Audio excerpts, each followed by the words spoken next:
Yo, yo, yo. Afternoon, everybody. It's the Fair Cat Sports Show live back to you on Monday afternoon. I hope everybody had a good weekend. How was you guys' weekend? So, Mine was great. You can't tell. Mine was great. yep, yep. How was yours, Dave? Man, I'm so freaking happy, man. Amazing, ecstatic, That's what's amazing. up. That's what's up. Well, good, man. I'm glad y'all had a good weekend. Um, we will get to talking about today. We'll talk about the Super Bowl. We kept the Super Bowl real quick. Talk about the halftime show, probably. But yeah, we definitely talk about halftime show. Talk about the off season and whatever else we can get to at the end of the show. Basketball, whatever. AD's hurt again. Trey Young, I told you, Yeah. Julius. I You mean, that's hate on all that you get. man bad. I'm not hating on him. Yeah, you are. No, I'm I not. saw No, you. I'm not hating on him. Yeah, Man, you are, bro. he ain't been an all star plenty of times. Don't you Uh-huh. say that I anything? saw you hating, Julius. You ain't gotta hide I'm now. not hating. I'm a hating. He's been an all star three He times. played Right defense. today. It ain't even You about that. hating. Listen, He, here's You my thing, hating, right? Julius. Here's my thing about that whole thing. He's doing all this crying. His daddy on here crying on the internet. What about the guys that did it? What about the guys that did it first time? Like everybody know what you're doing. It's obvious. Everybody knows you one of the best point guards in the league. So you got to crying about an all star team. I mean, you got three of them already. What about the people that's been snubbed over plenty of times? What about the guys that never made it? That should have made it. That You know made what it this year? You talking about the guys that did make it but made it this year? Yeah, or so, or it period. It doesn't matter. Like, you know what I'm saying? Like, it's okay to just be humble. Like, hey, man, I didn't make it. I did. You know, I the work is out there. Y'all seen my body of work. That's it. Always Leave it at that. someone's always gonna get snubbed though. I felt like That's for what the I'm saying. East, that was a good list. Like I wouldn't have taken anybody off that But list. that's my point. That's what I'm saying. There's all those people that made it deserve to make it, right? Yeah, they The deserve guys to that be made it, there. So even the guys that made it for the first time. And maybe unfortunately, I the guess people NBA. maybe argue Siakam, but I feel like Siakam deserved it. Yeah, no, he deserved it. I mean, I thought Siakam maybe was the one, but other than that, everybody else deserved it, man. Right, everyone else deserved it. Like I'm not Like removing Evan Mobley or Kay Cunningham or who right, else made exactly. it? That's Like what I'm saying. Dame Dollar. Like I'm not removing those guys. Those guys earned their right to be there. So It's just that's what I'm saying. Like, just to me, you could have been like, hey, like I just said, my body work showed itself. I didn't make it this year. You know what I'm saying? Appreciate the support and keep it moving, but you got to keep every day, damn near every day. You saying something? Let the it only go. person it's bad for is Chuck, because now he can't have all international players. Oh, that he had. He's got Oh all them yeah. international players and then Trey Young. I didn't even see who they picked, man. I missed I wonder who's gonna replace AD. the question. Question. I don't know. I'm trying to remember who was snubbed on the West. I don't Maybe Devin Booker. maybe. I'm just trying to think who didn't make it though. they probably I don't know. gonna. I had to look Maybe it up. Devin Booker. It might be Devin Booker. I ain't gonna lie. I just really started getting back into watching NBA here recently. So I had to It'll really probably be Devin Booker if I had to probably guess. probably Devin Booker. But anyway, yeah. Congratulations to him making it again. You know what I'm saying? Like I said, it's deserved. Hey, I'm not gonna take nothing from it. Yeah, I It's saw deserved. your tweets, Julius. Don't hate. That's all right. I was just saying, hey, bro, we know you don't got to I keep was that thing. watching you, Julius. I Like, saw the tweets. hey, it's all right. You heard, hey, that's fine. I would tell him to his face, bro. We saw the first tweet. How many times you said? Let it go.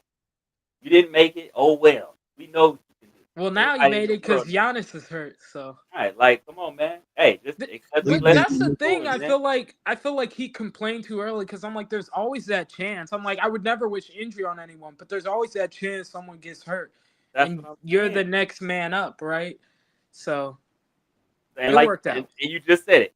Somebody's gonna get snubbed every single year. It's never gonna change. It's the same thing in every sport. Somebody's not gonna.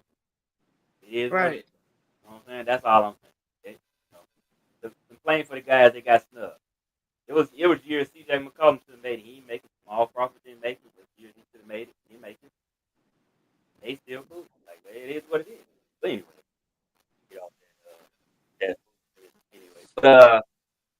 Yeah. So as we all saw last night, the Super Bowl rematch, Eagles dominated the but yeah, domination from the time from the kickoff. So, what are y'all thoughts on it? I'll let y'all. Isaiah, you want to go first? Hey man, the game is won in the trenches, man. It's won in the trenches. I told people last week, you better have a plan for Jalen Carter, and you better not have a backup guard going up against him. And Trey Smith had to be ready. Well, he came out firing all cylinders, clogging the middle up, stopping the run game, and then you had Josh Sweat in there completely. He was just going crazy. But most importantly, Jalen Hurts, man, that man. I don't care what nobody say. That man. We talk about all these other quarterbacks, but we don't talk about Jalen Hurts enough. That man been that dude since Alabama. He got benched in Alabama, came back, went to Oklahoma. He been that dude, and we all just looking at it and seeing it right now. So The hate needs to be as loud as the disrespect. No, actually, the love should be as loud as the disrespect, right? Like they disrespect this man bad, and every time, guess what he do? He shows up when it matters. He Yeah. shows up when it matters, and he does his job. He helps the team win, and all I see is complaints every time. And guess what? What are they gonna say now? What are you Hmm. gonna say? What can you say? You can't say nothing. He got his Super Bowl. He got the Super Bowl MVP. Cry about that too, if you want. and Julius, we got to also add another thing in there. The Eagles did something this season that haven't been done in a long time, and they just running the ball.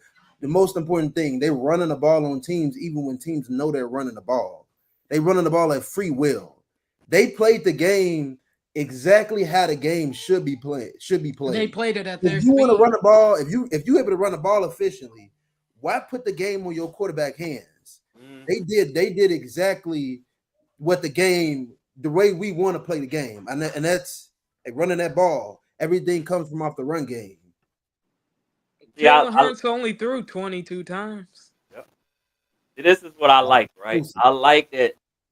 I like that football is getting back to the basics. Shall I say? Maybe a better word for it, but I like that they're getting back to complimentary football. I don't like all that throwing the ball 98 times a game. Like that's stupid. I don't. That's boring to me. That was boring as hell. Like it got boring after a while. At first it was cool, but now it got boring as defense got better and started to figure out these high-powered offenses. It got boring. It's the same thing. It's like you're gonna pass 98% of the time. Show me something you ain't gonna. Show me something different, right? But it's the same thing. I look at it like the NBA, right? NBA got completely boring. It's a bunch of threes, a bunch of teams coming out shooting three after three after three, and a lot of fans have just had enough. I had enough a long time. It's like now they're starting to get back to guys going blocking in, playing better defense, all this other stuff. You see people starting to come back. So surely that's kind of like with the NFL. The NFL didn't lose a lot of fans, but a lot of people starting to enjoy it. And the Eagles stole last night. Stick to what you do best. You can the sky's the ceiling. You know what I'm saying? And I think that something we was talking about earlier is like the Eagles stuck to what they do. They run the ball, play really good defense. They had no one defense in the league, and they did what they had. Don't turn the ball over. Don't turn the ball over, right? The Chiefs did. Most importantly, The Chiefs went away from what works right now. Like Mahomes did not have a great season throwing the ball. Not like he was lighting the world on fire. He wasn't. So you go. It's the same thing I said in our chat. The 3 losses that Andy Reid has had in the Super Bowl, every time he went away from it worked. Every single time. What happened? They lost. But the last 2 Super Bowls they won, what happened? Patrick Mahomes didn't throw for a lot of y'all. But they were running the ball. They were playing complimentary football. Their defense did what they had to do, and they won. But Andy Reid, for some reason, decided, I want to show off Patrick again. Okay, dummy.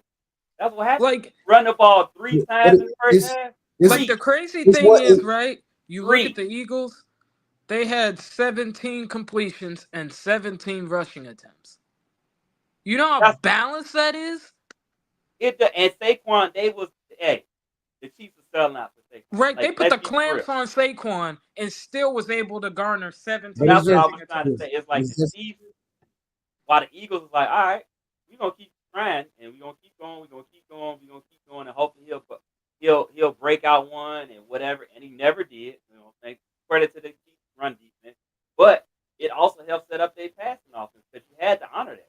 It's like you had to honor it because like you don't know if they're gonna, they run, they can do RPO, they can play action, all that because they stuck to what they do. The Chiefs didn't. The Chiefs tried to run the ball 3 times in the first half. 3. But I feel like they could have ran the ball more. But I felt like every time Andy Reid has lost a game, he's gotten forced out of using sticking to the run game. Even though they had no success, he has gotten forced out of the run game. If you look at the Buccaneers game, they forced him out of running the ball I don't completely. even think you can force someone. You just got to be willing to do it. I mean, you got to be willing to do it. I can't say you could force someone out the game.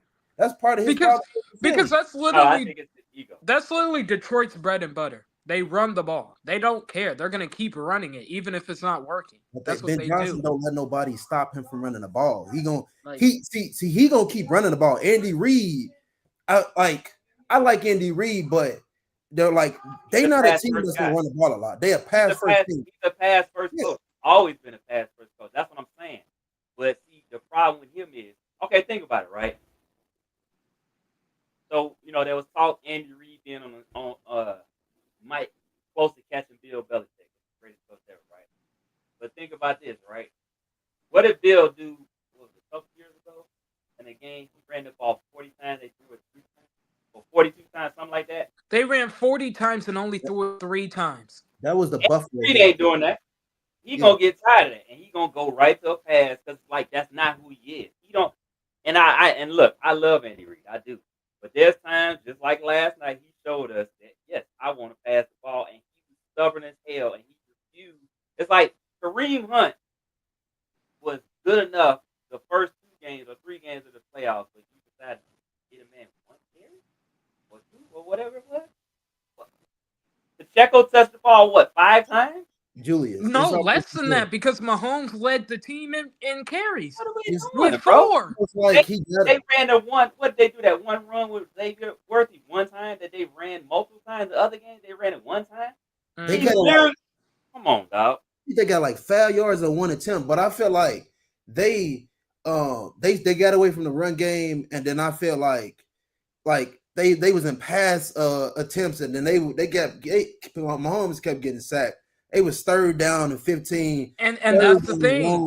And then get in those 3rd and long situations. How you can't run the ball? You got to pass the ball. My problem is I don't mind that, but when you're in the shadow of your own end zone at the 1 or 2 yard line, your first play on first down should not be a pass attempt.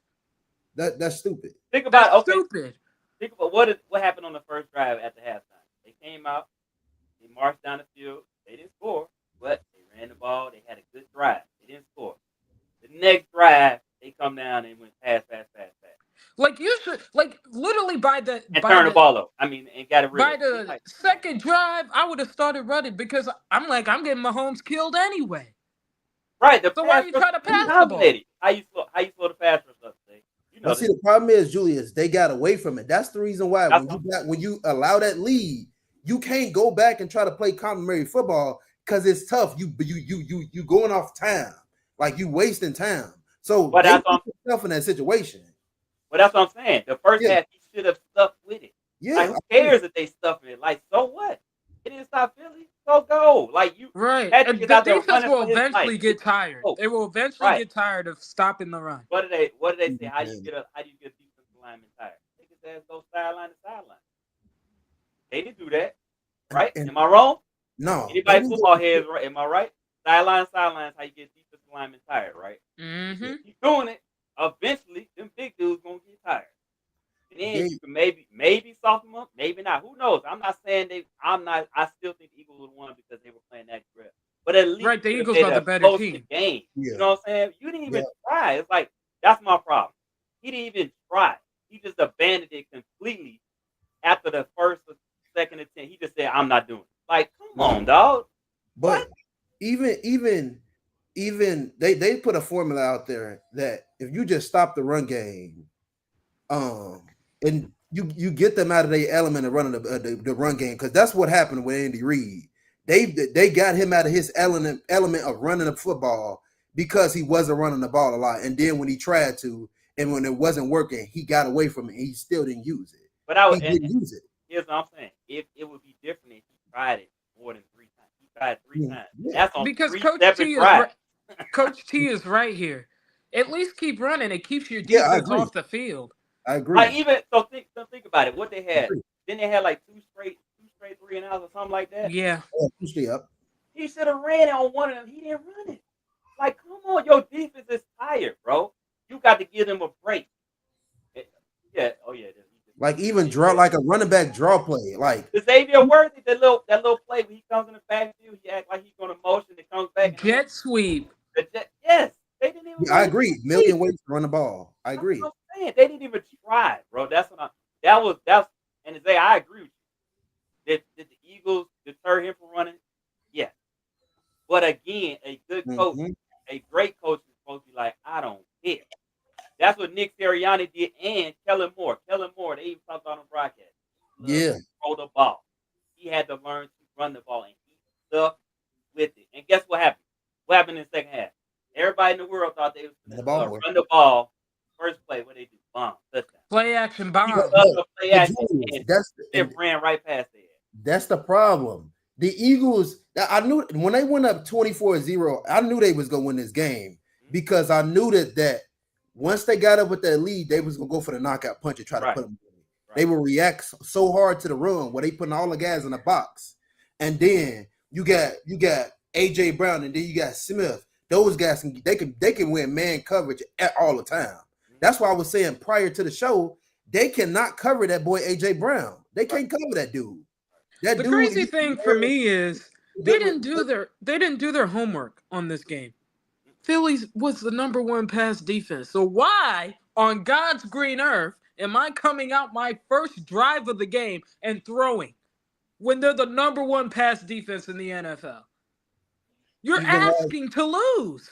Even last year, Julius, the Niners had a knockout punch and they couldn't get them dudes away. The Niners should have beat. The Niners should have beat them twice, and they couldn't deliver the knockout punch. But why was that though? So let's talk about it. Remember, he did run the ball more though, but they remember their defense wasn't out there as much. Remember, the defense was playing. And here's the thing: I don't feel like the Chiefs' defense was terrible. I just feel like they was on the field all night long, so they got gas. They were. But what I was trying to say was, remember, their defense got a lot of stops. Mm-hmm. But in the second half, when it was about the time, like their defense, you could see they was teetering on the edge of falling apart. Andy Reid said, "Okay, I'm gonna run the ball with Pacheco." Mm-hmm. And Pacheco broke a couple, and it was like it turned the whole tide of the game. Remember? And then what Kyle Shanahan did? Went away from what was working. Started to pass the ball. The same thing. It's like he folded. It's like, bro, you run the ball. They can't stop McCaffrey.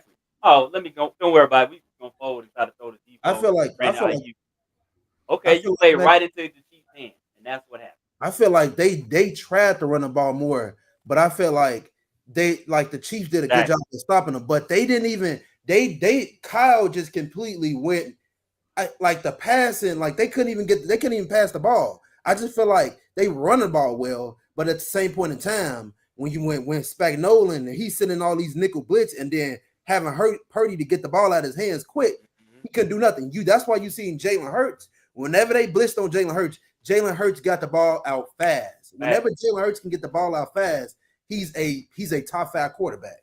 Whenever he can get the ball out fast in his hands. And what it did was, right, they were so busy focused on Saquon, Jalen Hurts was just like, okay, let me run and pick up these 12 yards, 10 yards, 15. Like, let me push here. Like, bro. Gave him another element to worry about. Yep. Like, you know and the crazy thing is, they didn't have a spy on that man the whole game. The whole game. They didn't spy Jalen Hurts. Like he doesn't use his legs at all. Guess how many times the Eagles blitzed Kansas City Chiefs? Zero. They won with 4 guys. 4 guys. Yep. 4 dudes. Yep. They didn't. Why is that? We know Vic. We know Vic. We know Vic Fangio. Don't he's not really. He a blitz a couple times. Vic Fangio don't like blitzing. We watched it at Chicago. He don't like blitzing. No, but Vic believes in if your forward can get home consistently, I'm not blitzing for what, and I don't blame him. Why you need to blitz? Guess what? Again, and we talking the same thing. I'm sorry. Kansas City didn't give them nothing else to do, so they got to send their ears back the entire night. Yeah, the entire night. And when they tried to run, guess what? Them 4 linemen are already coming upfield, and guess what? The linebackers were filling the gap. Bond and what's the other one? Bond and it was Bond and it's another. Y'all know what I'm talking about. Yeah. They right there in the gap. So they playing 6-on-5. You ain't give them no other choice, bro.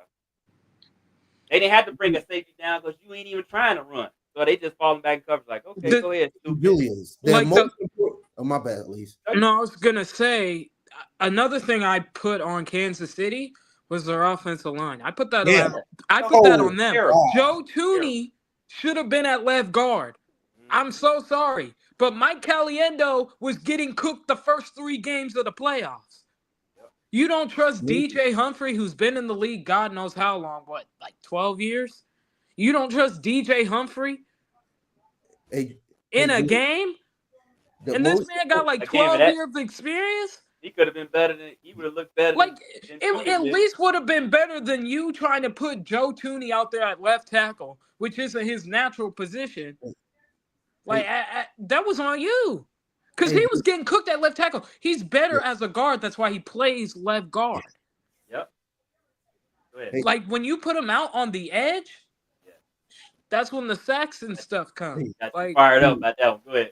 What the Eagles did was so smart. They edges, even though Josh Sweat was cooking. Whoever that tackle was, I forgot his name. Which one? Got all the Bears fans wanted. You talking about Jawan Taylor? Yeah, all the Bears whole night. That's a whole nother.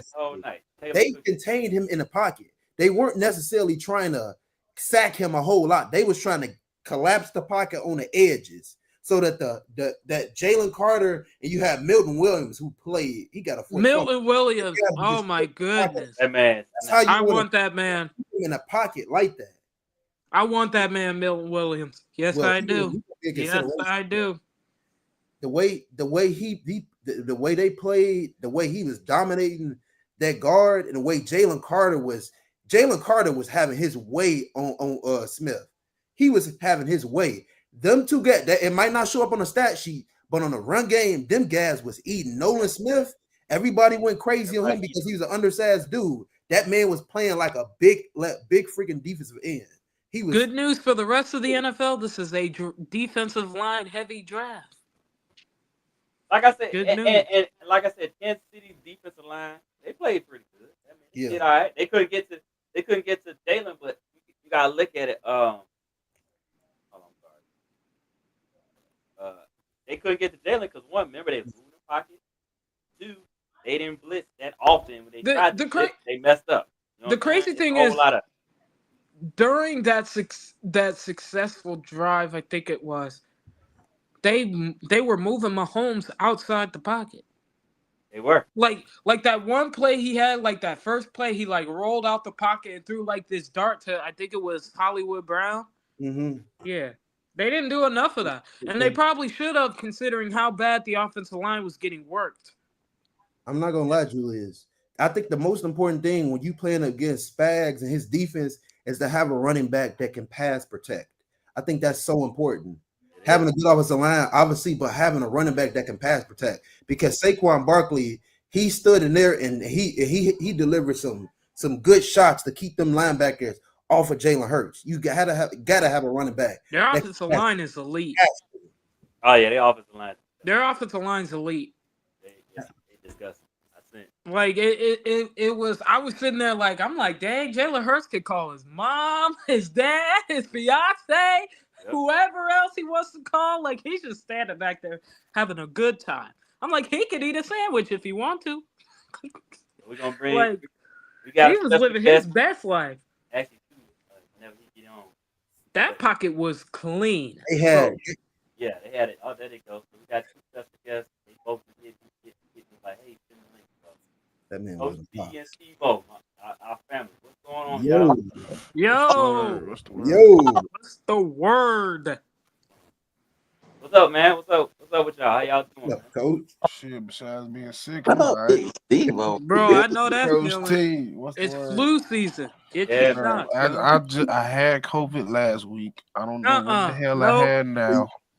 Hey, Steve-O. Nah, Steve-O, that's nah, Listen, dog. That's what happens when you work with kids. They said, The Yeah, children. kids out of the germ. Hey, it's Yeah, they do. germ They scary. germy, bro. Steve-O, They they said, germy. they said you either get sick or the Chiefs lose a Super Bowl. You have to take one for Wow. the team. I swear to, I feel like, bro, I get sick every major like final game or final like I got COVID when the Bucks won a championship. I remember it, but I don't because I was half dead. Like and then I'm sick. What was the last thing? I think I was sick doing the World Series. Like, bro, Really? bro, That's crazy. I don't know what it is. Every time What it's about the NHL Stanley Cup? Stanley no, I Cup? remember that. I was good. I remember that. Yeah, man. What's I was going good. on, man? So y'all join The in on this Olympics. conversation about this Super Bowl crazy. You weren't sick during the Olympics, were you? I think I was. What? I think I was. Wow. Yeah, What's that's up, crazy. man? Man. Yeah, so what y'all think, man? You know, I see y'all was listening to what we were saying. What are y'all thoughts? What y'all thoughts on the game? What do y'all feel like? What do y'all think? Like I feel like Kansas City played right into what the Chiefs wanted to do. I mean, I'm sorry, the Eagles wanted to do, and it was I think terrible it's game plan. I think it's funny. It's funny because they did. If you think about it schematically, right, defensively, schematically, Mm-hmm. the Eagles didn't do nothing. Right, Do nothing different. right. Cover They, two. They they did. did Cover they two. did absolutely nothing, bro. They played their base defense. Yep. Oh, nice. So strategy wise, if you looking at the game strategically, the Kansas City didn't force them out of doing anything. Yep. They played that game very tactically. It's Mhm. almost matter of fact, it was almost like a preseason game on one end. Like you got Dang. like it was like no scheming involved. It's like, okay, you know what I'm saying? What do we do well? Right? What run concepts do we do well? You start with that. What run concepts do That we wasn't even a thought, coach. Oh, what run concepts do we do well? Okay. Or okay, what run concepts do we do well? What do we have in our arsenal that would work against them? Right? Mhm. It's either duo, counter, power, toss, get to the outside. You know what I'm saying? How do we attack this on the ground? Right? You know what I'm saying? And then you come back and say, okay, what concepts do we have to build to marry with the pass game to get to that? Okay. You know what I'm saying? So like for example, I'm going through installing my offense right now, right? I got core concepts that I have in mind, but I'm not gonna go straight from my run concepts to my pass concepts. right. I'm like, okay, off of my core run concepts that work, either I'm gonna go play action off those concepts or I'm gonna go RPO off of those concepts. And then I'll get to the pass game. So everything looks the same, but it has 1,000 different outcomes. It's just like they lined up and said, all right, we're going in this formation and we're gonna try and throw the ball. And I love it. I love the outcome. Because if you look at the game strategically, right, look at it from an X and O standpoint, it's everything that everybody's been saying that football is becoming, Mhm. right? Right. And it's Right. going to, Mhm. and uh dang on Philadelphia and the coaching staff said, nah, bro, you gotta go back to 101. Mm-hmm. Yep. So y'all missed all the basic fundamentals of football coaching. You skipped over all the fundamentals and they said, look, Saquon, what was Saquon's stat line? He didn't go crazy 2 last season. yards, rushing yards. But Uh, the idea that Saquon would run, the idea is planted in his mind that Saquon will run the ball. So yeah. you have to account for it. So Yep. there's certain things that you can't do, schematically, defensively, because hey, if Saquon break one, say for instance they run blitz, they go zero blitz or something like that where they have everybody on the line of scrimmage. and all he has to do is break the first or second layer. He's gone. It's certain things you can't do. It's certain things you can't do versus a running quarterback. Like you gotta like you get what I'm saying. Running quarterbacks force you not to play a whole lot of man coverage because they gotta turn their back. Mm-hmm. Run with their back to the quarterback, Yeah. right? You know what I'm saying? The defense does. So there's no strategy involved. So Philadelphia just played their base defense, rush forward, play back in coverage. So most of the time they had 7 in coverage, and they was like y'all, and they wasn't too high. So that's what the craziest part about it. I said they didn't do anything strategically. Kansas City did.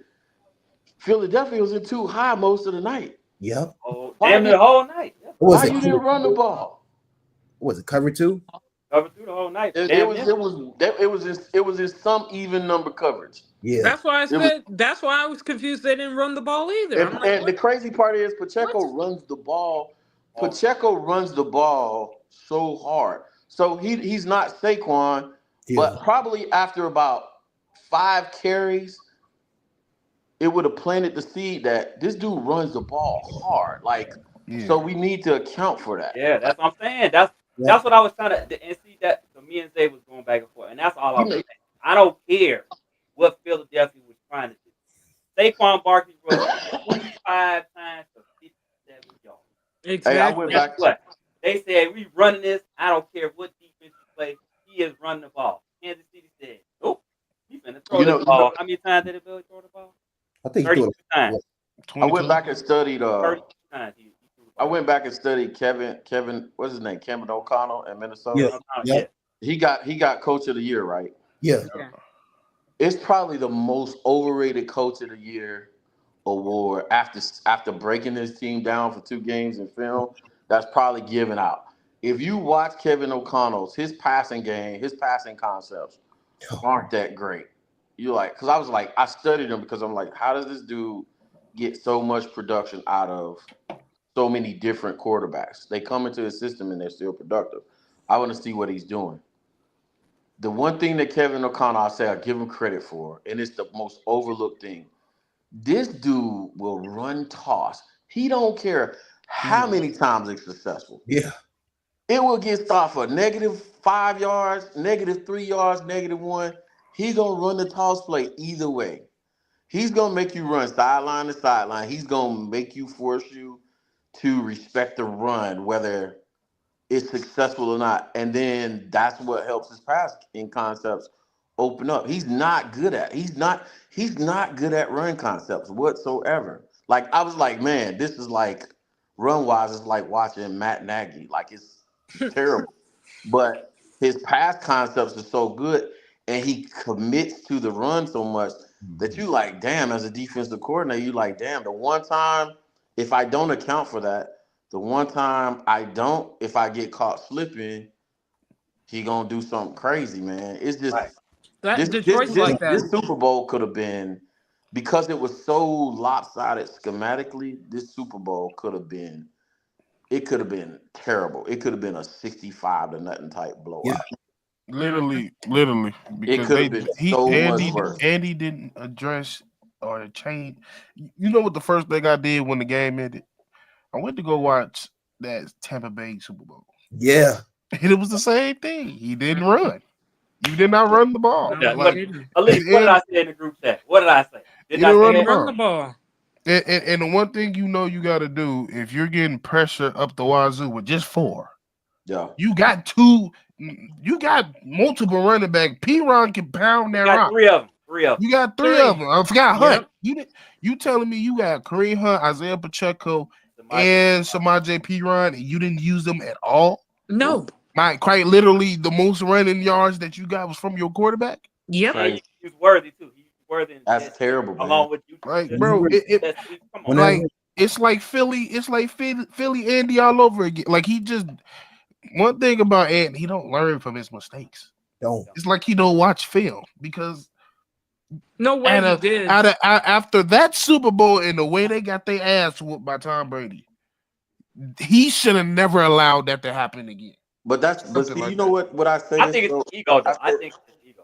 As a play caller and OC, I say this all the time, man. Offensive football is suspect. Like I tell my players, there's gonna be a game, whether it's y'all in your own head, y'all just having a bad day, somebody's girlfriend broke up with them or something. Y'all gonna come out and wet the bed someday. It's on me to settle you back down. You might come out like the first two drives. After the first two drives, if y'all not getting it done, and I'm trying to throw the ball and all this other stuff, I'm like, cool, all right, bet. Y'all can't handle what I'm trying to do with y'all, all the motioning and shift and stuff like this. I'll even do it in practice. Like if you can't, y'all just own one that day, all right, bet. I'll be like, um, hey, pro right, hey, 36 power. They like, oh, coach on that shit again. Like, I'm running base power. I'm running in. Oh, no. Okay, straight. Doubles. Inside zone right. Oh, no motion, coach? Nope. I'm taking you back to day one because I need you to settle down. I need you to get out of your own head. And sometimes as an OC, you have to do that with your team because sometimes they in their You head, know they all Nagy over the wasn't place. doing So that. you got to take them back to square one and say, okay, this is just football. This is just blocking, tackling, running, and carrying the ball. Okay, and then I'll build you up into something more complicated later on.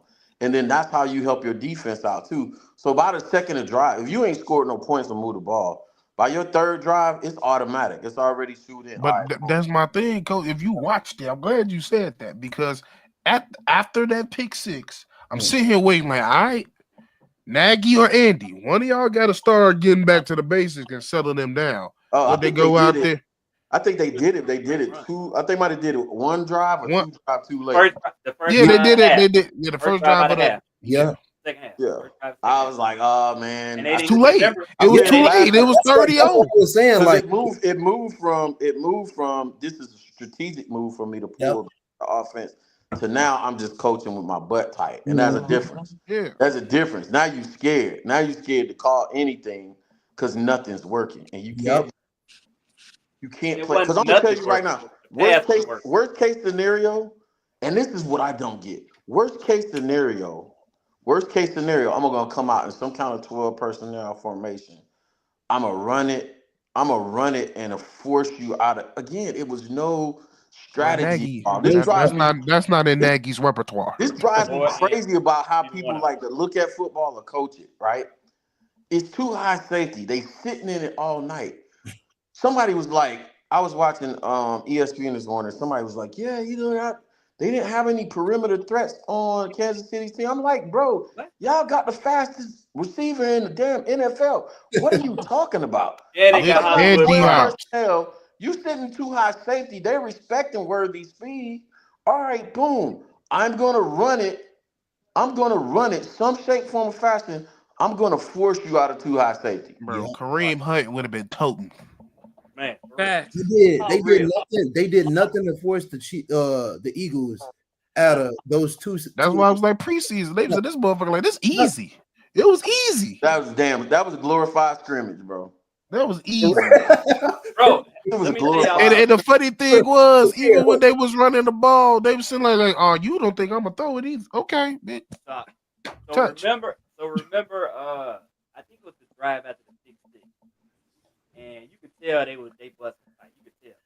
You could tell they They was were walking uptight. up to the line. Bro, I'm on like, that bro, and third, I'm like, hold why on. y'all run? And then it's how they were running it too. When they did Yeah. run, Bro, they were running. I'm like, why y'all run? Y'all running like duo right into the heart of the Eagles defense. You're bro. not. You supposed to be going off Right into tackle. the detail. What I say? You gotta run Right it into behind the You the gotta line. detail. go Get off the defensive tackle. line. You know what I'm saying? Get to the outside, off tackle. Like, why are y'all? You know what I'm saying? This is how I know. I was like, bro, these. I was like, they don't believe, bro, because you running, bro. You run duo. The Bears ran duo this season a lot. That let me know how much you don't believe. Like Exactly. I'm like, this looks like the Bears offense. Like I said, they don't believe they can pull.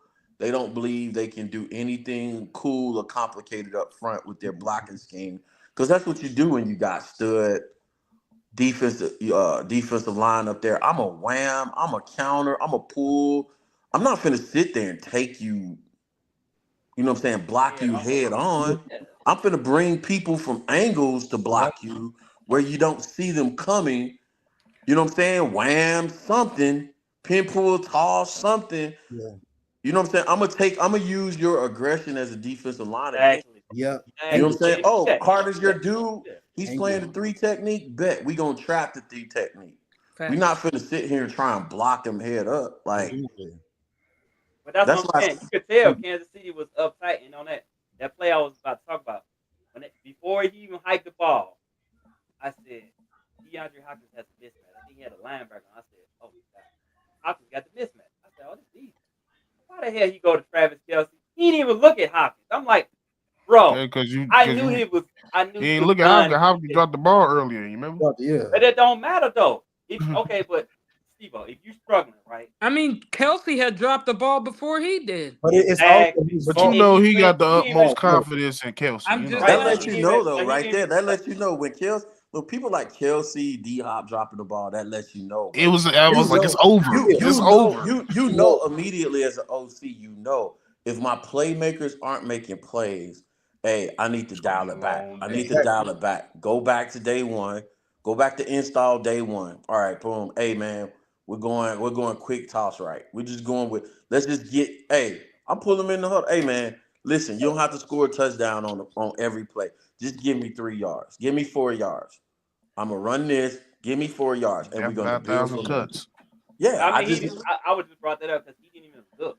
He had single coverage on D-Hop, a linebacker. He beat the hell off the line. You almost had 3 people around him, and he threw it in the ground. I'm like, come on, dog, you got, bro, come on. He was reading because he was reading that line. He wasn't reading the field no more. Exactly. So, That's why I say, man, it's so stupid. It's like, bro, it was the most. I mean, on both sides, really, both. Because I'm not giving Kellen Moore a whole bunch of credit, right? I mean, Jalen Hurts gonna get his Super Bowl victory and go down in history as a Super Bowl winning. That's great, but bro, it's crazy because you talk to people, you talk to fans, you talk to people on Twitter, and they'll swear upside down. Oh man, you're just a youth coach or a high school coach, bro. I don't care, bro. This shit is so simple. Everybody runs the same stuff. It's just different words. They run the same stuff. It's just different. It's just different size bodies, different terminology, different speeds, blah blah blah. Everybody's run the same stuff, bro. And I'm confident. I'm confident by the 3rd drive for Kansas City, I could have had them back on track. And that 3rd drive, he threw up that 2nd pick. Yeah, he was back. It was still he had no reason by to be the throwing third drive on a 15. By the 3rd drive, give me don't focus on scoring. Don't focus on winning right now, guys. Come to the sideline. Come here. right. Let coach talk to you. We're not gonna worry about scoring. We're not gonna worry about winning. What I want us to do is get a first down. All y'all need y'all to do is get a first down. Get a first down, and we'll talk about it from there. Once you get me a first down, because you got to feel the momentum, right? All of us got to feel the momentum. I'm going with two runs and 1 pass, and that pass is probably going to be an RPO on the screen. Get me a first down. Let's just, once you get that first down, then you say, hey, all right, let's keep it going. Sustain me a drive. Don't worry about scoring. Let's sustain the drive. Just get down the field. Let's get on their side of it. They said they didn't cross the 50 until what, the second half? Yeah, second half. Yep. Fire. I was watching the Bears. Fire, Right. bro. That's Nagy's Bears right there, bro. That's crazy. This is a NFL football team with, like you said, 3 backs on the field. Let me ask you something. Did you see any of those 2 backs on the field at the same time? No. Why? But did you see that in Chicago, Coach? No.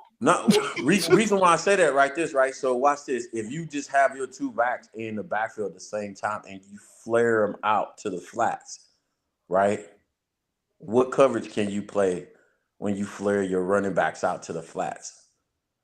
They can't stay in too high. You really They can't stay in too high safety if you flare your running backs out to the flats. Easy. Yeah, that's an easy damn near first down every time. That's a first down. They just swing it out there to either side.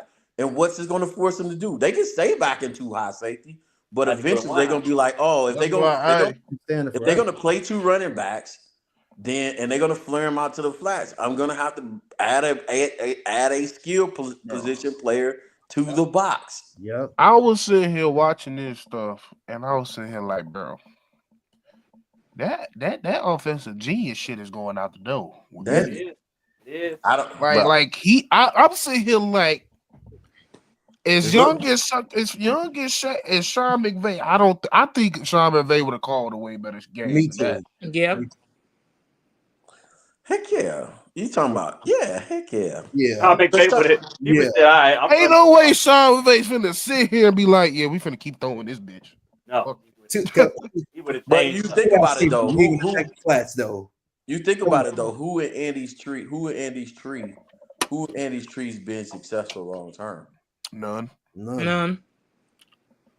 It all start with Andy. And Andy comes from one of the better coaching pedigrees in the history of the NFL. But after him, Andy hasn't developed anybody. No. So that's interesting. That's interesting. So let's think about it, right? Who are the best coaches that we can? Who are the best coaches in the NFL that we've ever seen? They coaching trees. Terrible. Terrible. Why do y'all think that is?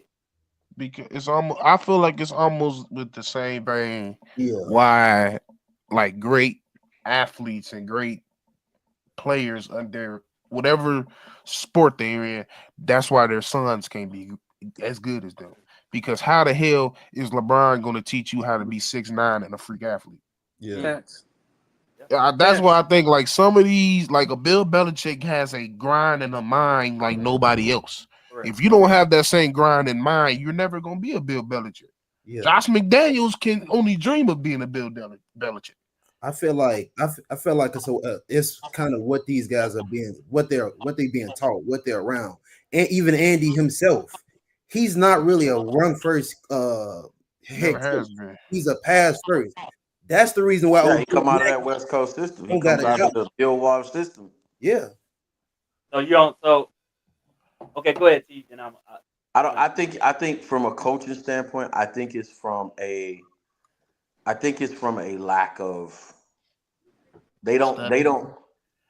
So we talk about players who like what comes with the game and don't love the game all the time, but we don't talk about that in that form for coaches. Yep. Mm, Yep. that's interesting. That's the Yeah, we point. never had that conversation. Because Have you you ever really heard can. anybody say that before? Yeah. No, That's the I've never point. heard nobody say that. Never. We talk about players all the time that love what comes with the game, but don't love the game, and we never talk about coaches that love what come with the game. So You know what? I think it's a lot of automatically people- implied that coaches love the game because they're coaches. a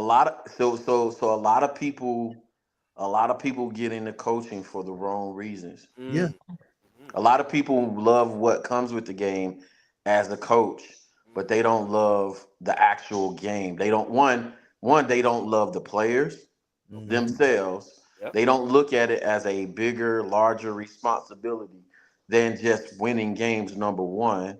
Two, they don't love the game from a schematic standpoint. Yep. You know what I'm saying? Like I said, I sit here and I would say I'm not gonna toot my horn, but I'd be lying. If I said it, it'd be fake humility. I'll sit here in my man cave in my office. I'll watch football for about 5 minutes and get bored and be like, you know what? Who is it I'm studying this week? Let me go look at Kevin McConaughey. Let me look at Matt LaFleur. Oh, I don't know. Last year, I think it was last year, 2 years ago, I didn't understand duo concepts. And I watched a million videos on duo until I figured it out. You know what I'm saying? I draft and draw up plays.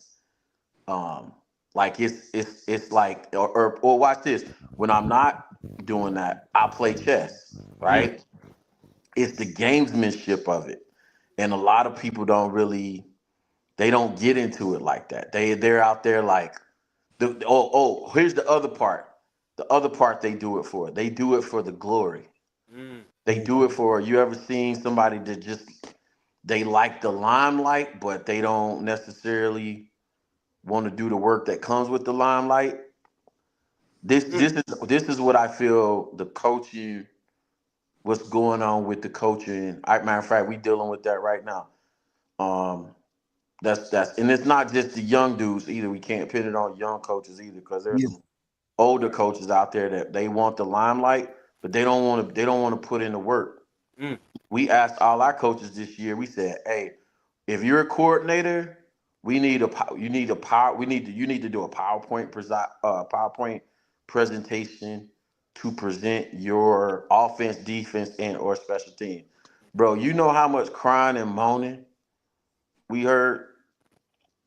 The head coach said, "Hey, if you're a coordinator, I need you to come up with a presentation for your scheme, your system, your philosophy, to break it down for me before we start the season, before you get in front of the players.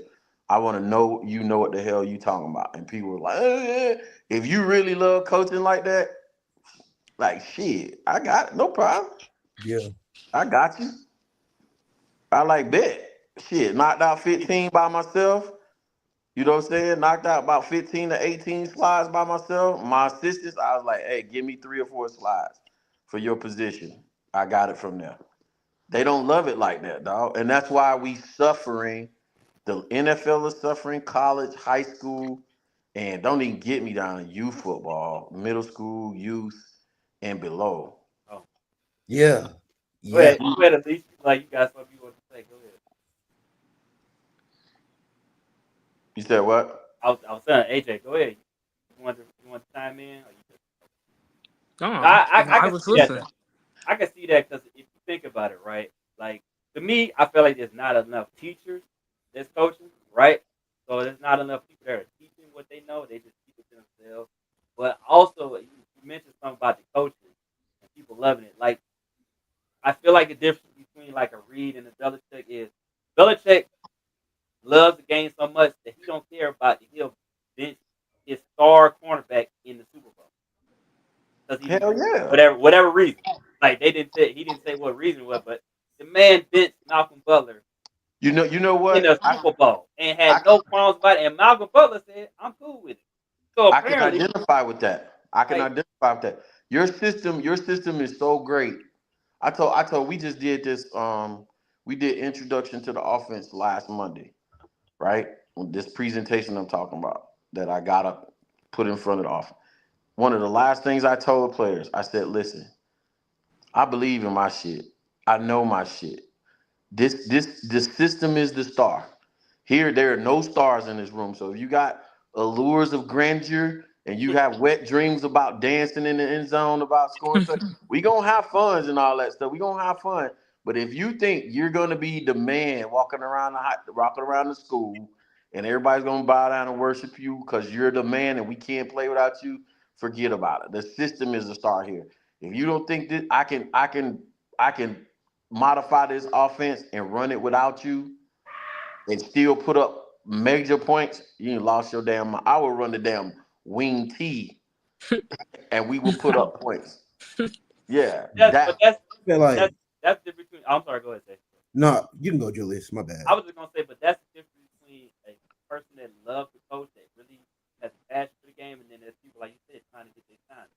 You know what I'm saying? Y'all brought up Sean McVay.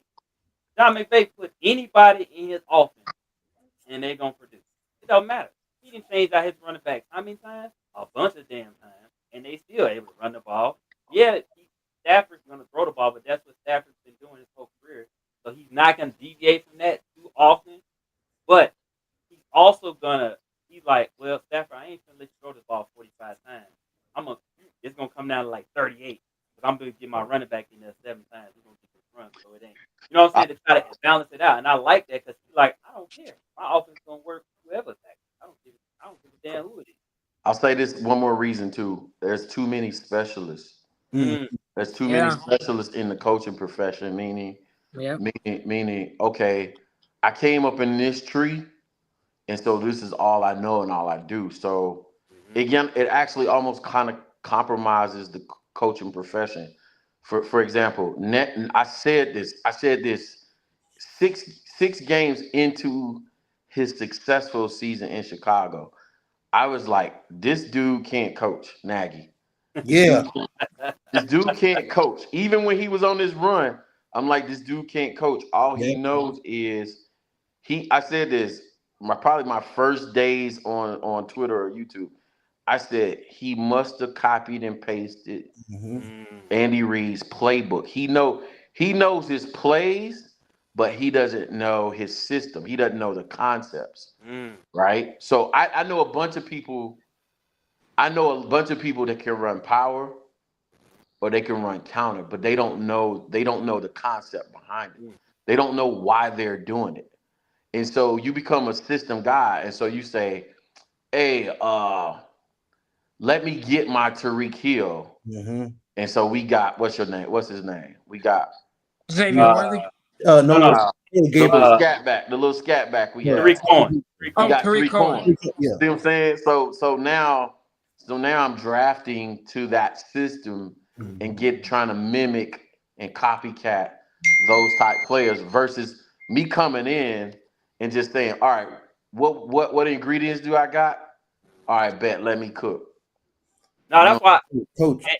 Ben said something like that in his press conference. He said that, like Ben Johnson said, like, I've learned from every spot where I failed at and how I could be successful. I like that because it's like, oh, so you ain't just one of these dudes that's just out here, just like you said, just copying and pasting all. He's learned what works, what doesn't work. You know what I'm saying? And he's able to adjust. Which I was like, man, I haven't heard that in a long time. I ain't heard that from nobody that didn't coach the Bears and God knows how long. But it's like, I like that. So I think, so for me, and y'all know, he wasn't my first pick, but then he gave me a little bit of like, okay, let me be a little bit more patient with him. And let's see what this does. Like, you know what I'm saying? So I'm gonna give him, I want to give him the opportunity. Like, all right, you sound good right now. You talking, so I want to see what you talking about lines up with how you show it on the field. You know what I'm saying? So. Hey, Coach. I remember it's funny you brought up about Nagy not being a good coach because my uncle told me the same thing. A couple of games into the season, I believe they asked Nagy a question about something. I can't remember what it was. I know what Nagy you're talking about. said he don't like running in an affirmation, something like that. Yeah. He That's said, what he said. And I was like, I didn't come to Chicago to run the I formation. Yeah. Yeah, I remember that. I was like, yep. I was like, get his ass out of here. Yeah, I was like, he could. He clowned for that. He clowned. So I like, we run it all. If I got the personnel, we run it all. Sometimes, hell, if we don't have the personnel, we run it all. Yeah. What are you talking about? And then you come out and say that too. So they ain't gonna line up in the I formation. So that lets people know what your mentality is. You know what I'm saying? Yeah. Oh, he's gonna try and finesse us to death. He's not gonna try and play bully ball. When was the last time we had a tough physical offensive football team? Shit, 2010. Yep. 2006. Yeah. It's funny, we were trying to think about that. I don't know if it was last week or the week prior. We were trying to figure out what was the last time. We was like, damn, when Olin was there, whenever that was. The Lovey days. I don't even know what. Hey, now here's this. Conversely, Isaiah. So we doing install last week, right? Mm-hmm. And I'm installing power. Installing power, right? I walked in front of the whole offense, turned and looked at him. I said, listen, when you hear this call, this is the mentality I want you to have. I want the quarterback and the O-line and the running back. I want you, when you break the huddle, I want y'all to be able to walk up to the line of scrimmage and tell them where we running the ball. Yeah. And it's not when you hear this, I want this to be your mentality. I want you to be able to walk up to them and say, hey, we running it right there. And there's nothing they can do about it. That's the mentality I want you to have. But Coach, just like you said years ago, the Bears, they need a centerpiece in that middle. They need a center that's going to be able to be strong and that's going to be able to have a mentality to want to kill somebody. They just haven't had that. They haven't. Again, so what do y'all think? So, before we're going to do this one, NFC, the off season begins now because obviously Super Bowl's over with. So we'll talk about real quick about what y'all think the Bears should do this off season. But before we get on that, I'll be remiss for not shouting out Kendrick Lamar. That was a very. I like the show. Some people didn't like it. I liked it. I like what it stood for. I like the energy he brought to it. I just like how he did it. He did it professionally, and I like it. So kudos to him. Hey, people thought he wasn't gonna do not like us. He definitely did it. He made it. Everybody knew he was. The Julius, people who didn't like it, it's just not their genre. They just were afraid to say that. it was a lesson It wasn't their in that genre. series, and people saying it was boring, but it's a lesson behind that whole performance. That's what a lot of people missing. Yep. And I guess here's the thing. I was just talking to my wife about this earlier. Like I ain't gonna lie. I listened to a lot more Drake than I did Kendrick. I ain't gonna lie. I did. You know what I'm saying? Hey, I'm being honest. But after I listened to Mr. Morale, it changed my perspective on Kendrick. Like I grew up, I gained respect for him and his craft and how he goes about it. And again, I was one of the people like I didn't listen to him because it wasn't my ears weren't tuned to it. You know what I'm saying? But as I listened to that album, I was like, oh, I see why people like Kendrick so much. One of You know the what I'm few saying? artists to win a Pulitzer Prize. Like he tells a story, but he also gives you lessons. And it to me, Kendrick makes you feel proud to be black. I'm gonna say it. Yeah. Yeah, I told my son, man, I said I'm happy for his generation, man. I told him, I said, I think it's the most important thing that's happened for the generation just younger than us. So that would be probably Elise, Huh? Zaya, uh, Zay, Zaya, and Devo. That's y'all generation. Devo. What I do? I think it's the most culturally significant thing that ever's happened for y'all generation. Cause I'm gonna tell y'all why. I'm gonna tell y'all why. It's one, we grew up with hip hop, right? Yeah. Hip hop was birthed with us, right? 19 I was born in 75. Damn, right? Ah, Same year hip hop came out, right? I remember being in Oak Nose apartments, projects apartments, whatever you call them. Oak Nose in Gary, Indiana, about 6 or 7 years old. The first time I heard Rapper's Delight when I was a kid, and I was like, "What the hell is this?" Right? It Yeah. growing up with hip hop, as hip hop grew, as hip hop matured, was such a cultural phenomenon for us. It was the soundtrack for our life, right? But the idea of hip hop and what it meant to us was we had, instead of us having to watch CBS and be like have it like whitewashed or what was going on in the black community, we had stuff reporting coming from our music talking about what was going on in the streets, right? Mhm. Whether it was the party vibes or either was the hardcore hip hop or what they call gangster rap, whatever, we had our own culture, right? Yeah. And what I think y'all don't realize what subtly happened for y'all generation is, and I saw it coming, but it wasn't like you can really speak on it. It was like trying to tell y'all, it's like trying to tell a friend his old lady or a boyfriend was cheating on him, right? Yeah. Yeah. You always gonna get the backlash, right? You Yeah. always gonna be the bad guy. So it's almost like we had to watch it and couldn't say nothing about it with Drake taking over the hip hop scene, right? Mm. And whatnot. What a lot of people, what a lot of y'all didn't realize was going on was the hip hop culture was slowly being co-opted. It was slowly being whitewashed. It was so slowly being watered down. I remember when Drake first came out, man, and I told people, I was like, bro, some people from our generation, I was like, bro, this shit would never fly in the 90s. What are y'all doing? Mm. What is we doing? This motherfucker would have got booed off the stage, like ran out of town.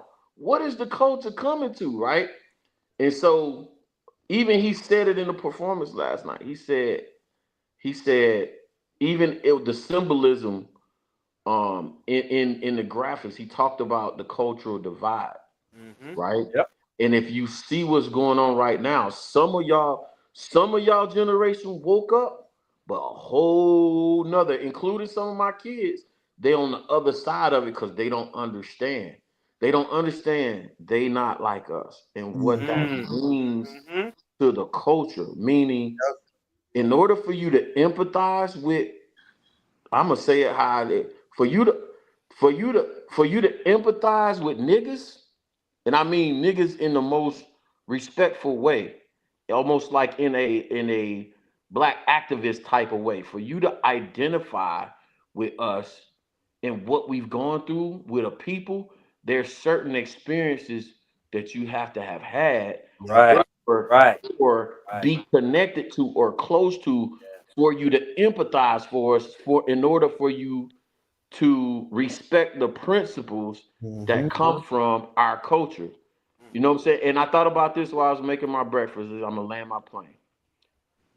I thought about this as I was making my breakfast. There's no other culture of people than Black American people where the world tries to tell us, you know what I'm saying, that don't defend your culture, right? As somebody that's lived in Japan or lived in Hawaii I lived in Japan for 6 years. You don't go to Japan, right? And you don't go to Japan and you say you have a bowl of food. You got your chopsticks, right? You don't stick your chopsticks in your food. No. You don't stab them in your food and leave them like that in your food. Like it's a disrespectful. It's cultural no. You don't do that. It's disrespectful to their ancestors, right?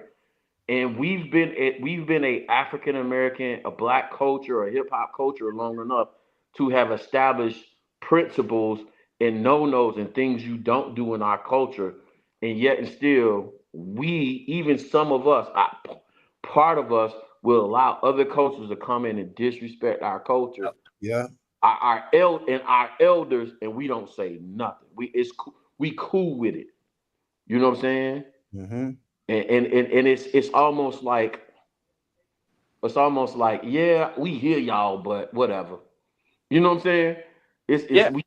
We hear y'all, but whatever. We gonna disrespect y'all anyway.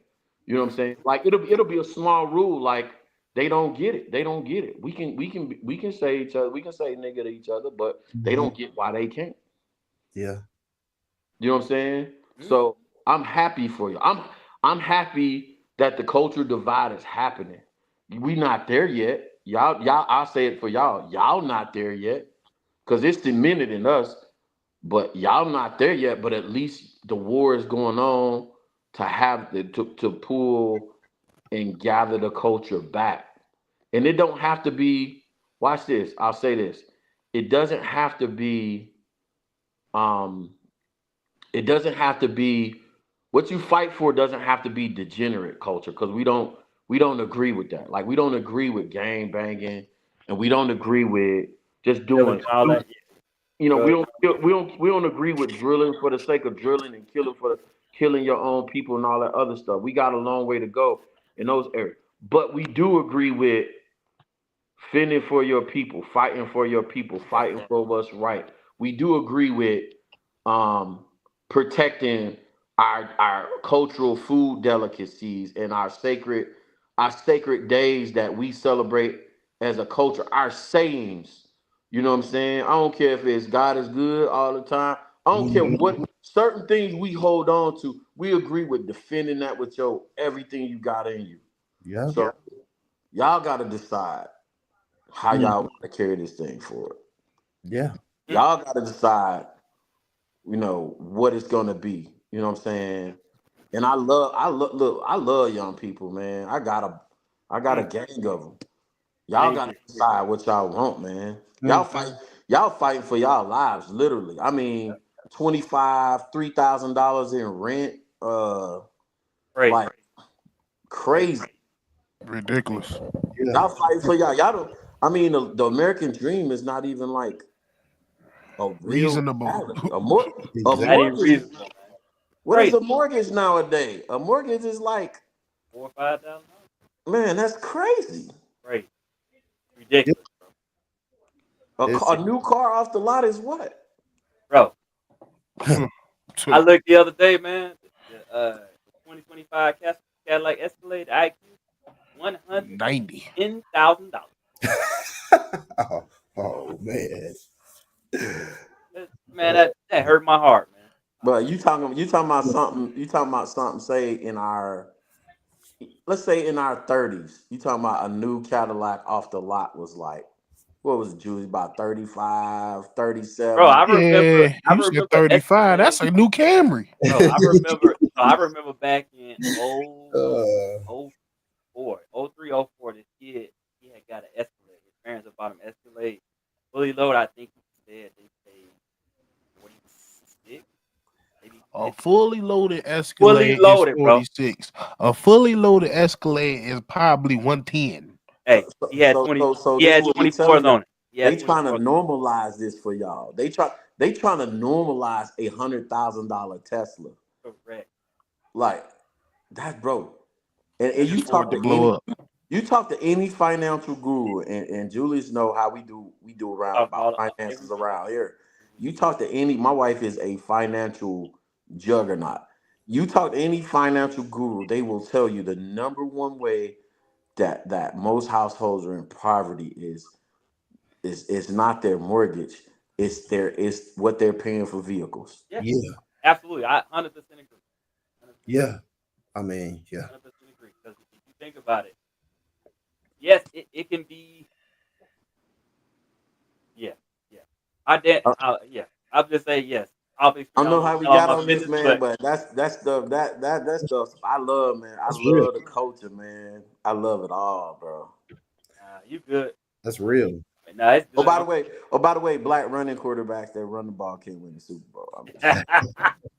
Show them off. There Hey, you go. There you go, sis. There Let's it is. go. Let's go. oh Let's man, go.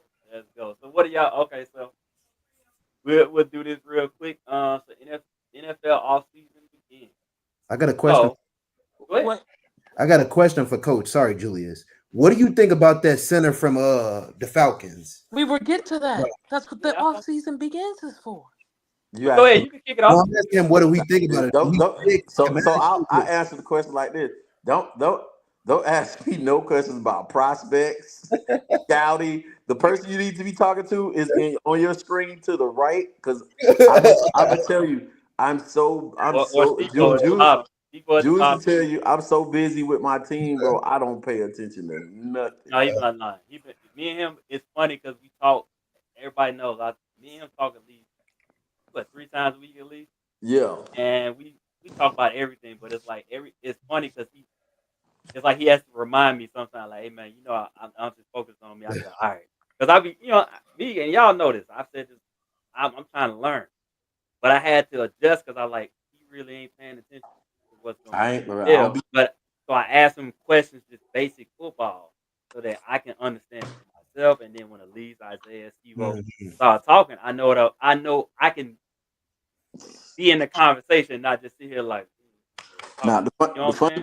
the funny part about that is talk to me in about if you talk to me in about 4 years, I'll probably be able to tell you every player that's coming up through the pipeline, including the top quarterbacks and all that stuff, because I'm coaching them now. So Mhm. in about 4 years, I could tell you everything about Eric. I would probably by then haven't had relationships with him or like, yeah, I know that kid. You want to have him on the show? Yeah, let's give him a call. Let's call his dad. You know what I'm saying? Like, you So know, with to go along with your question, what do y'all think the Bears should do at center? What to go with that? That'll be better. Trenches. Trenches. I mean, who do y'all think? Who would y'all, if y'all were the Bears, who would you be looking at for, let's say, center? Ryan Kelly. Okay. I want that dude, Drew Dalman. I think he's He's strong. gonna be too expensive. I got other needs. It is what it is. You need somebody in there that's going to be strong. Ryan Kelly. What about you, It's Steve? And going to he'll be be cheaper. that interior. Hey, we ain't been cheap with these coaches. Why Exactly. start getting cheap now?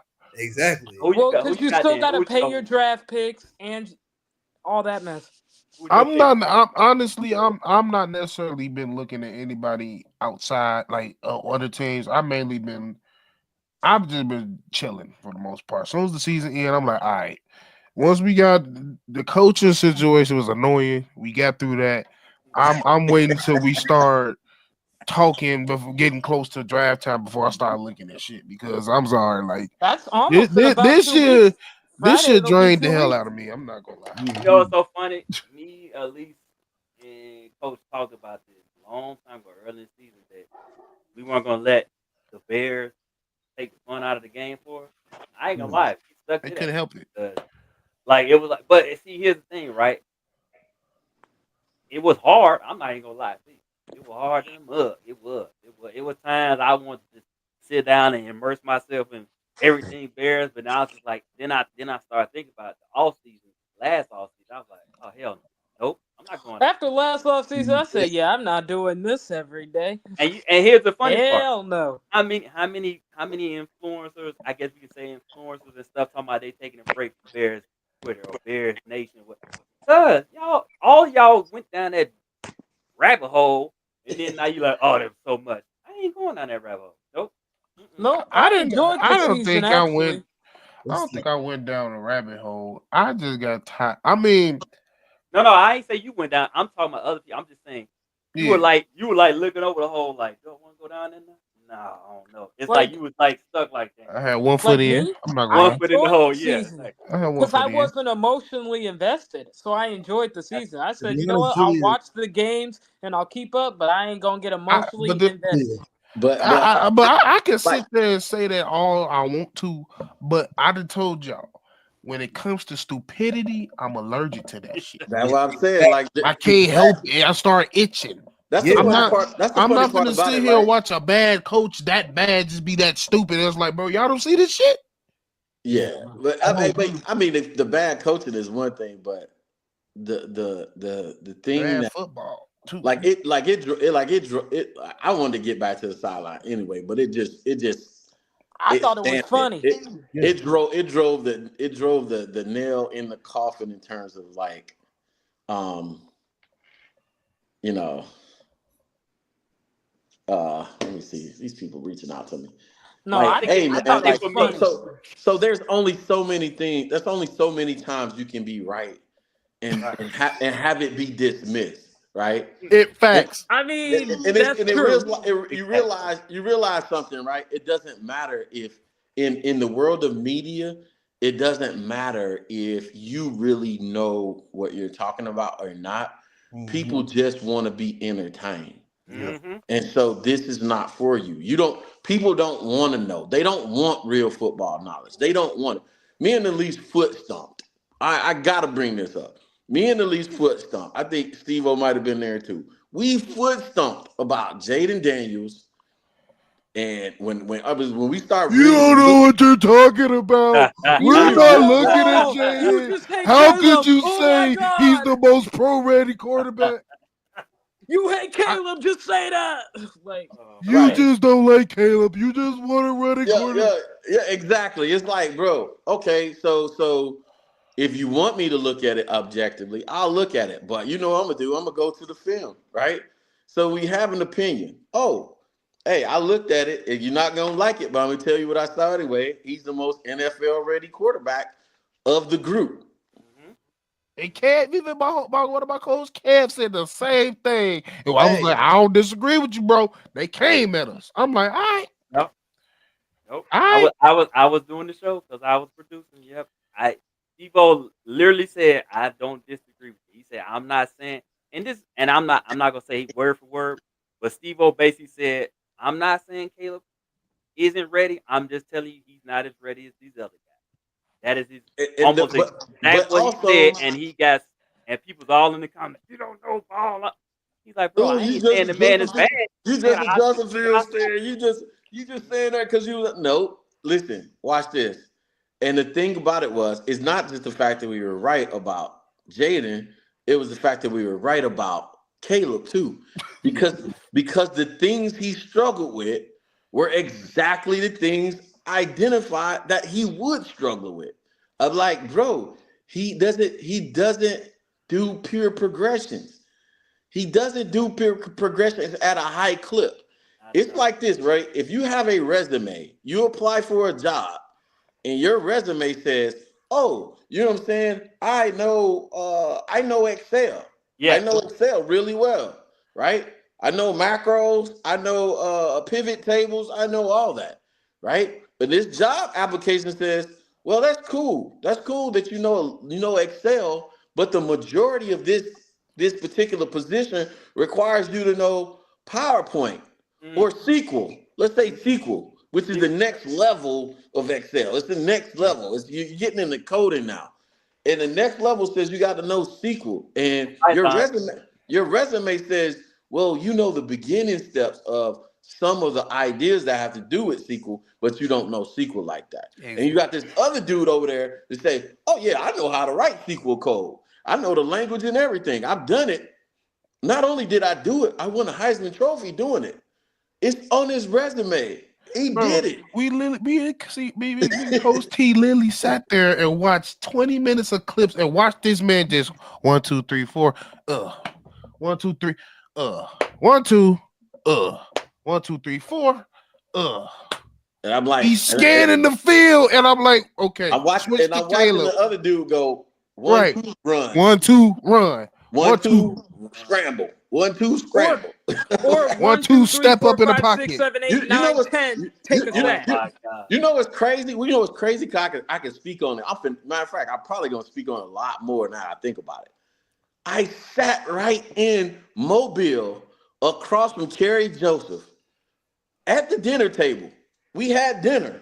Me, him, and about multiple times. Me, him, and about 3 other people. I sat right next to him, and I pulled out my laptop and I showed him, and I said to him, I said, bro, I said, listen, this dude right here, tell me, listen, it wasn't like I was telling him. I was like, tell me that what I'm seeing, I'm lying. Tell me this is not true. What I'm seeing with him sitting next to me at the table. And I said, look at this. We went through about 15, 20 plays. And I said, tell me I'm lying. This dude right here compared to this dude right here, I was like at about a 90% clip. And he was like, yeah, you got a point. and you know what was the most, I think what was most draining about it, what irritated about it, when you say things like, oh, he's more ready. These motherfuckers don't know football terminology. They just know words. Mm-hmm. They immediately equivalent to, oh, you think he's better? Oh, you think he's more talented? What Jalen Daniels did had nothing to do with his talent. Yeah, you went to the right school with the right pro style system. Caleb did not go to a coach that had ran a pro style system. That's all we were saying. It's like saying, okay, I feel like Myles Garrett is a better run stopper than T.J. Watt. That's not a slight to T.J. Watt. It's just what I feel. That doesn't make it a slight. Like, he might be better than T.J. Watt. Like, but people, you're saying T.J. look, he's not as good. No, idiot. I said right now. Right. I'm saying Myles Garrett will stop the run better than T.J. Watt. But next year, T.J. Watt might be better. Like, come on, bro. It's like people take that as concrete and don't. In football, it's fluid because again. I feel like, and I'm gonna say something, y'all might think I'm crazy. Jalen Johnson is top 2 cornerback right now, but he gets disrespected every single day. Who? How's that man not Jalen Johnson? This is the top cornerback is crazy. Because winning. Real quick. If you look at Patrick Surtain's stats and look at Jalen Johnson's stats, they damn near the same. Pastor I'm about to say the reason it's the same thing in college. The reason why he don't get that respect is because they're not throwing to him. Yeah. And then that rare time when he has a mistake, and he'll set there. And what's funny is he talked to 670 every morning after the games. Yep. He literally broke down every mistake he made and told you exactly why he did it. But what people don't understand is, dude, they're not throwing him the ball. Why? They don't ask that question. Why they not throwing him the ball? It was the same thing and when he was at Utah. Well, I don't know if he's really that guy. He doesn't really have that many takeaways. He don't really have that many defense. They're not throwing him the ball because he's on that island. Steve-O, I gotta take it. I gotta take it back to Caleb. It was diagnosing everything that Caleb hadn't done in college and needed to do as a pro. By the way, this is probably not going to be a popular take, but watch this. They scapegoated. Hey, your boy. What's his name? Who was our offensive coordinator starting? Shane Waldron. Shane Waldron did what Shane Waldron does. Yep. Shane Waldron did what Shane Waldron does. Did Shane Waldron have the soft skills or the leadership skills probably to deal with the dynamic in Chicago and probably all the politics, right? Because I can tell you what it's like to be in that situation, right? Where you like, okay, you're the offensive coordinator, but people keep adding their suggestions to you when you start hearing 50 million different voices. Oh yeah, okay, it's your offense, but we want to make sure you do this. For example, it's my offense, but in the case like Caleb, make sure he's throwing the ball X amount of Z, or go ahead, give him the offense. What if Shane wanted to bring him along slower? What if Shane actually went in the room and told them that, bro, I don't think bro ready. I think we need to bring somebody in and give him a year. Shane Waldron's coming in. Shane is running his stuff. Shane didn't just forget how to coach when he came to Chicago. And that was my biggest thing. I'm Y'all like, gotta wake up. Y'all gotta wake I up, was sitting man. here like, as bad as Shane was this year, you can't sit and tell me if you sit down and watch the tape, it's night and day. Bro, y'all cannot Night tell and me day. Shane forgot how to coach football in 1 year. No, I'm gonna tell you what happened. And Bears fans don't want to hear this. That's why I'm not doing Bears media no more. Because I love the game more than I do the Bears. My wife actually asked me last night. She always come up with these hypotheticals. She's like, if the Green Bay Packers called you tomorrow, I said yes. I ain't even let her finish. I said absolutely yes. The answer would be yes. We want you to be an offensive analyst. Yes. Because I love the game more than I do the Bears. Listen, that dude didn't forget how to coach. He was given a quarterback that didn't even know how to call a play. Didn't even know how to call a play. It took him 10 minutes to get the Listen, goddamn play in. Let me go. Yeah, exactly. Hold on a second. Let me do something real fast. Let me slide over. We had a whole, so at least had a space on Saturday. Let me slide. How long we talked about this subject? Probably like 20 minutes. All three of us. We was going back and forth about Shane Waldron. Now, bro, I literally said the same thing. I feel That's like a whole Shane play sheet. Waldron was Let's do show and tell right now. Let's do show and tell right now. Hey, let's do show and tell right now. That's how that calls you. So watch this. I'm dealing with this today. You got kids that all they know is they know 84F. 84F, clap, run it. Or that's what Caleb had. 84F, air raid system. 84F, that's a whole play. 2 read, get the ball out of here, maybe an RPO. Or they'll give you an NFL style call like Miami flex right, F switch, Y fly, ISO left razor. Hold on, say that shit slow. I'm trying Wait, to figure out what the slow fucking that down. formation was. Oh, man, I couldn't even figure out what the formation was. Wait a minute. Hey, that was for a 14. Watch this. That was for a 14U U.S. Army. That's a call for my U.S. Army Bowl. I give you a formation. I give you a formation that you recognize. Doubles F switch Y fly fake ice left sail 784 dagger 784 dagger. Or how about trips right Y fly? Trips right. How about trips right Y fly jet sweep Lexus? Yep. Yeah, I know that one. Got all that. But you gotta be able to hear it, recite it, recall it, recite it, break the huddle, come up, check the coverages. You see what I'm saying? And what I'm finding is after being back, and I said this to a parent, I said, you have to pick the right system for your son if you want him to go to the NFL and be successful. Right. And I explained to him, right, y'all gonna hear this name in about 4 years. His name is Kobe Towns. Kobe Towns. Google him. Kobe Towns right now. He's 14 years old. He just turned 14 in December.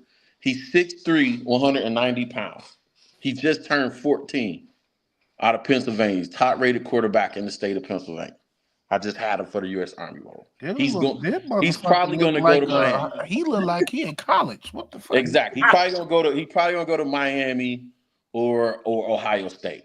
You already got offers Gross. already. He an L already. So So I talked to his dad. His dad. I'll put it this way: his dad is a prominent position in has a prominent position in one of the major sports leagues. And I'll include college collegiate sports too. I said, I said, make sure wherever you pick for him, Oh, he nasty. make sure whatever you pick for him, he's getting pro style training. I said the way college football is going because of NIL, these coaches are deciding to go with air raid offenses because it's easy. they figure they're not going to have a kid for a long period of time. So the air raid is easy to install and they can just go and it's easy to install, easy to run. But it has nothing to do with developing the kid to be pro ready. So make sure you keep the long game in mind when you're selecting schools for him. And he was like, nobody talked to me about that before. Two things I told him. I told him that, and I said, make sure you get him into plyometrics training to get his quick twitch muscles up, because the way the game is going, you can't just be a pocket quarterback anymore. You have to do both. You have to. They told me you can't. Do and both. I like that win doing both. I like he's playing other sports too. Oh yeah, he a hooper. He all that. Matter of fact, I got two major D1 prospects at quarterback in our coach in the last 6 months. You can't win running around in circles. He got two on his team. You said what? He got two on his team. They got to decide which one they're gonna go.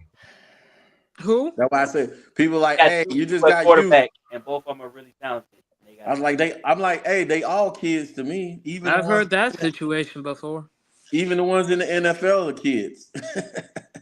So it's like Tom Brady said something.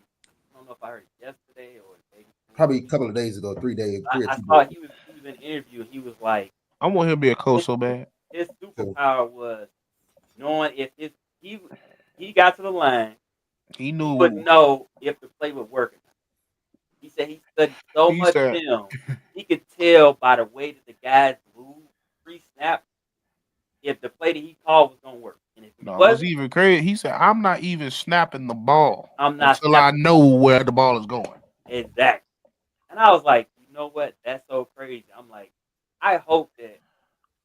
But you know what's crazy? They're not teaching the game like that no more. No, they're not. It's reactionary. They dumbed it down too much. They dumbed it down. It's reactionary. That's what he was saying. He's saying they dumbed it down so much. That's why a lot of these young players are struggling. Bro, it's college players right now that don't know how to read single high versus two high safety right now. Probably not. No, I'm serious. No, ain't no probably. Ain't no probably. Like 70% of them can't. Orgy. They can't tell you whether you walk up to the line whether they can't go beyond single high and two high safety. They can't go, okay, that's single high safety. How do I decipher between whether it's one or three? I think Dylan Raiola don't even know how to do it. Of course not. No. Alex Orgy. I be watching these people. I be like, well, Alex Orgy don't even know how to read his damn line. The problem is, you can tell they don't teach these kids because all of them playing the shotgun, and then they want these kids to play under center in the NFL. I'm like, how about you make them play under center in college? That's why that's what my. Make them play under center in college. I remember I got into it. I remember I got to it with somebody on Twitter about. I was like, I just hated that Caleb decided to go to USC after Oklahoma. It just didn't make sense. I was like, there were so many options he could have went to fine tune him to be even colder than he already was. I was like, imagine if he decided not to go USC and went to Alabama. You know what's funny? Me and Pete just had this conversation a month ago. Did we not? Just had? I'm not sending my kid to USC. I'm not. That's why I'm mad that damn D lineman went there out of Louisiana. I was pissed. Me and T literally just had this conversation because we were talking about. What up, Jeff? He was like, I understand why Caleb followed Riley. He said, I wouldn't have done it. As his parent, I wouldn't have let him do it, but I understand it because it was the quickest path to the NFL, but and he's comfortable. And I was like, okay. And he explained it to me, and I was like, yeah, there's no way. And then that's when he broke it down, like with the parents, like I'm not gonna allow these parents. He said, I'm not gonna say allow. I'm gonna make sure these parents know, okay, if your son is lacking this is what you need to help him get that, right? And it made sense because like, yes, Caleb was successful in the air raid, but now he's struggling. And then you bring him to a team that has not had a generation. I'm sorry, not generation, a franchise quarterback in God knows how long. And then and then the first couple of games, to me, I said it. You could tell that Ryan Poles was like, we want to see Caleb throw the ball 8,000 times a game. That's not Under his main center. offense. Hot That take. Under wasn't his center, offense which at he's all. never done. Hot take. Hot take. Before Ben Johnson, Caleb was probably on the trajectory of pick a quarterback from out of Lincoln Riley system. Kyler Murray. Yeah. So the worst of Lincoln Riley's quarterbacks. Are Baker. Probably Kyler. it's Kyler. Dark. I say Baker. Wait, I say Kyler. did he get Josh Rosen? Nah, No. No. Kyler. I would say Kyler. It's probably Kyler's Kyler. the Yeah. worst. And the best is Pat. So you say Kyler, Jalen, Caleb, Pat. Pat was a Lincoln Riley. Yes, Texas Tech. He didn't get Baker either. Yeah, and They Baker. did. So that's 5, right? So that's 5. You put Patrick Baker, Jalen. Well, actually, no, I put Pat, Jalen, Baker, then Caleb and Kyler. So Kyler, Okay. Caleb, Jalen. No, Baker. I'm kind of ranking them. I know. I would put Baker I put- below I- Jalen. So okay, so we got Pat number 1, right? Yep. Then Uh, Jalen. Then Jalen Okay. or Baker. Which one? Jalen Jalen. number 2. Jalen. Baker 3. Jalen? Okay, Baker 3. Caleb 4. Caleb 4. Caleb 4. Kyler 5. Kyler 5. Makes sense to me. Yeah. So under Ben, who does he make the jump over Baker in 1 Don't year? know. Haven't seen it yet. Don't know. I was just about to say. This is what I was leading to you, right? This is what I was leading to the hot take, right? The hot take was he doesn't make that jump this year. No, he doesn't. We talked about Baker's in year what? Like 6. 6. 6 Is yeah. it 6? Is it 6? 6 or Jalen- 7. 6, or I 7. think. Jalen's it'll in be year Sure, what? it might be 7. It might be coming up on Jalen's No, probably like 6. I think it's 6. I think it's coming up year 6. Okay, Baker? Jalen is leading the year 6, and Pat in what year? Year 8. I think year 8. Hey, I think you're year hey, 8. watch this. Are we seeing a pattern here? It takes some time. Exactly. So I don't what know I'm what the saying, hell. the hot take is Bears fans. Oh no, take that back. Pat's year 7. This is about That's to what be I'm year. saying with me. So Baker. No, year 8. I was right. Year 8. Damn, I don't know math. Bears fans. Hey, chill out for a Baker minute. just had year 8. Baker just Chill had out. year 8. Chill out for a He minute. was class of 17. Because I was just about to say, I think the difference between Jalen not the and first overall pick in Jalen that was in a class. pro style system Oh. before he got the link. He was out. Baker was his first season was 2018. Okay, that's so he's on year 7. I'm sorry, Not 7 year years. 8. I'm sorry, 7 years. I say Jalen had some exposure to it at Alabama. Yeah. That's what I'm But saying. That's but why I when say he it's went- a little different. When he went to Oklahoma. And Pat is in year. So what I'm saying is 8. Caleb don't make the jump. Pat's a year this ahead of season. Baker. Year 8. He don't make the jump just this season. And then No. Jalen's 2024, so he's entering year 6. Oh no. Or 2020, so he's Like, entering yeah, year that's- 6. that was my thing. Like we tried to tell him again. I'm like, y'all thinking then this man Kyler finna just year- come in and Year tear the 5. league up? Okay, That would be year 5, right? No, you gotta year be well 6. prepared He's to with tear this Jalen. league up. Oh yeah. He a Tyler's project. got 6 years. He a project. So he basically got on his rookie contract to get it done in 3 more years. Yeah. Who? See, this is the danger. This is the danger we in because he has to catch Baker, who has 7 years in the league, in the next 3 or 4 years. Now, I'll give Ben credit. Ben can probably cut that 6-year gap in half and have him there. But I wouldn't go that far yet. he got. I'm giving him grace, and I say he can get him there. If it doesn't, it's gonna be in the last 2 years of his contract before. It's like Bears fans have in their mind that he just lights up the league. I don't know why they Again, thought that so shit. the pads come on and they coach and play an actual game. I'm not. That's why you got to have a Well, run. I mean, you got to. We don't know what. See, I don't think it's gonna happen this year. We talked about this. That's why it's not even. It's not this year. This is year 2. Year 3 and year 4 is when I'm saying before he looks like how they told us last year that he was gonna look like. It's gonna be then. It's gonna be year And after next and the next year. and that was what my biggest problem was. I'm like, this just don't you messing up the timeline here because this damn defense ain't the same age as this motherfucker. They ain't got 3 to 4 years to wait for this motherfucker. And so that's why I was sitting here like, bro, yeah, y'all realize y'all resetting it, but y'all resetting the football part of it too. That's what they wasn't understanding. Like you're thinking about the money. I was thinking about the product of this team. We have a defense that's either ready now or getting right or a couple pieces away of being ready. This motherfucker don't look like he gonna be ready in the next 3 years. Here's the And thing, if he right? does, that's just credit to him and the Here's the coach. thing. If people say why you say that, coach, because guess what? It's We not just like seen it. We it's literally not just no seen it. what yeah it's that but let's go more specifically. Ben and him are sitting down right now to go Ben's offense 101. Mm-hmm. And watch this. They really can't even do it right now because we're all in the same mode football wise. I don't care what level you're coaching in. You don't know what you don't know what you have. Yeah, it's basically a You don't know what guesswork you have. You don't know what you have in players. You don't know what you have in weapons. So you can't really, oh yeah, this is what I like to do conceptually. Yeah, I like to run duo, counter power, toss, zone read, RPOs, play action. I like these cover 2 beaters and these cover 3 beaters. But until you find out what you're actually going to have on the roster, you cannot really devise that play. That play call sheet was that for that team. Yep. Getting as soon as I start working on a new call sheet for the new team, that's going in the shredder. It's done and over with.